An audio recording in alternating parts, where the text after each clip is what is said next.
राधे राधे दोस्तों, आप सभी को मेरा सादर प्रणाम। देखिए होली की तैयारी हो गई है। 5वीं होली है हमारी आज ड्रेस कोड है रेड एंड वाइट। मैं बिल्कुल तैयार हो गई हूँ। ग्रुप वाले भी सभी आ गए हैं। ये देखो सभी लोग आ गए हैं होली के लिए तैयार हो के। बबीता, ये दीदी किरण ढोलक में बैठ गई है ढोलक बजाने के लिए। ये सब ढोलक मतलब बजाने के लिए बैठ गई है। सॉरी, देखो सब लोग आ गए हैं। सब लोग कितने प्यारे लग रहे हैं। इनके सब के लिए कमेंट जरूर कीजिए।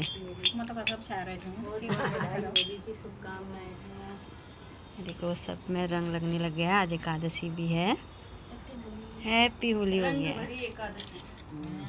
रंग भरे बादल से, तेरे नैनों के काजल से,